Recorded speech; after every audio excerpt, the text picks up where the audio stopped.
everybody, how are you? 10 years? 10 years really? I can't believe it. That would make me 18 when the attic started, because I'm only 28. So that does not make any sense. It doesn't add up. Like a whole decade? That's crazy talk. Well, symbolically, 10-year anniversary is symbolized by tin or aluminium. It is actually properly pronounced aluminum. I checked. The Americans are right. Yes, Gary Hetzler, you're right. Mark, you're right. So I'm going to wear this.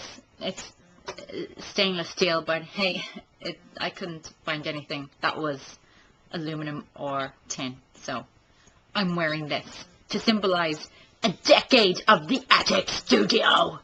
It's pretty insane. I can hardly believe it.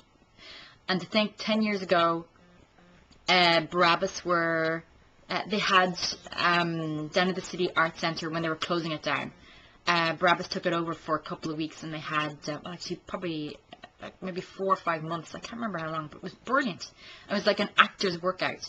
Actors from all over the city in Ireland would come by bicycle, walk, train. Some had cars. And everyone just came down to the City Art Centre, and they roll around the floor, did actors' exercises.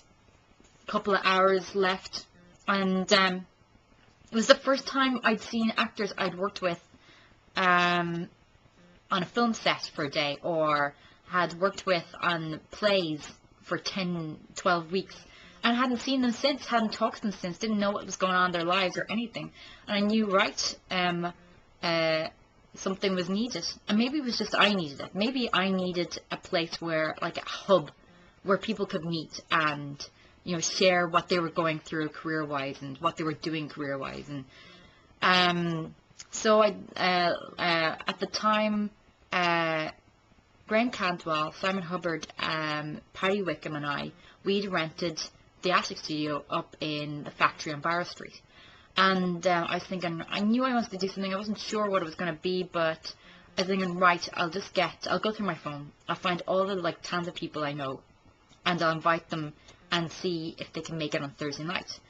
And I called, how many people I called. I left messages, I sent text messages, and 8 people arrived. And as far as I can remember, I'm not sure, but Ken Fletcher, Elaine Murphy, Stephen Brennan, Andrea Murphy, a few others. There was one tall, good-looking guy, Joe McKinney. That's who it was.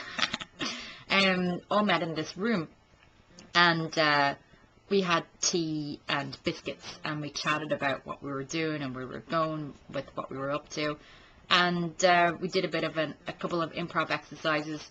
And at the end of the session, said, right, next week you go out and find talented, hardworking people, bring them back, and we'll see if we can get something going.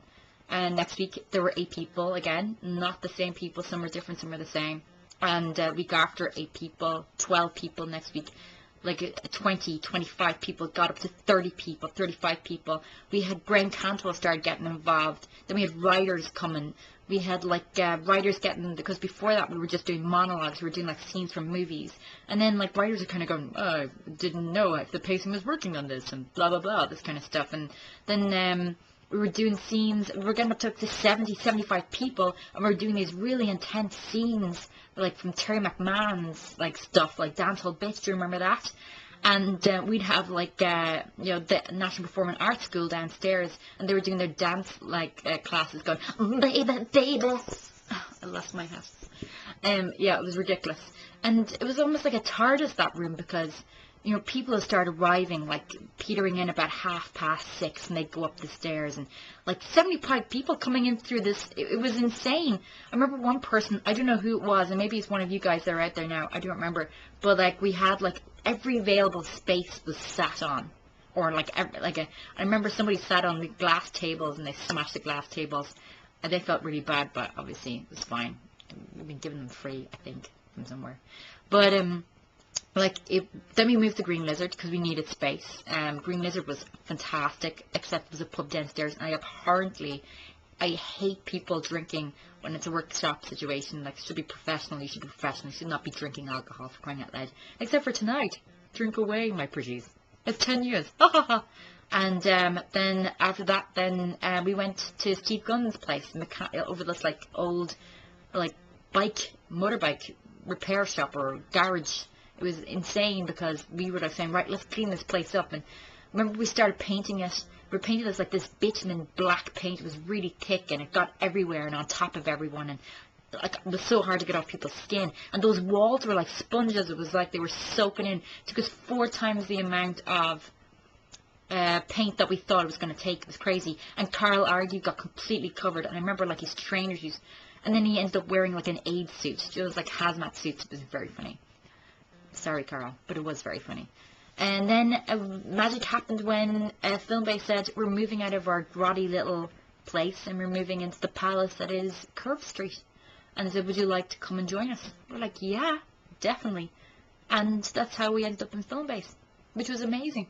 And this whole journey of 10 years, where we've had like the most amazing plays, like Babylon Heights, the most amazing, talented Arnold Thomas Fanning, like all you guys making films, like all you writers, directors, everybody, you fantastic actors, your talent that you volunteer, that you give freely every single week, all the people that have come in and facilitated workshops.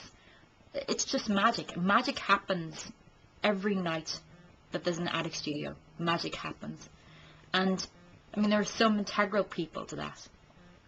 There's Graham Cantwell, John McKinney, Steve Gunn, Geraldine McAlinden, Yvonne Usher, Annette Flynn, Stephen Kane, Carl Argue, Noel Brady, Padraig Murray, Mannix. I have to mention Mannix even though he's not even there, but it's good to mention Mannix because we all miss him, I think. So many of you, and I know I'm forgetting loads of you, like Anthony Fox, so many, like, and I know I'm forgetting people, and one hugely integral person, Camille Donegan. I hope that was a big yell of yay. If not, you should do that now. Camille is amazing, because it wouldn't have lasted this long without her. Without all your fantastic talent, there would be nothing. If you look to your right, look to your left, unless you're standing beside a wall, you're looking at your collaborator. In the next 10 years, we might not have an attic, it mightn't be a 20-year anniversary, but at least you know that right now you've got each other, and the time is now. I'm going to give you an example. Today, I was cleaning out my handbag and I found these 2 rotten pears. These 2 rotten pears were not rotten when I put them in, obviously, because that would be crazy. But they were delicious looking pears. I saw those pears and I thought, oh, what a nice pear. And I said, right, I'll eat them. I'll take them with me. I'll eat them on the road. I'll eat them whenever I need them.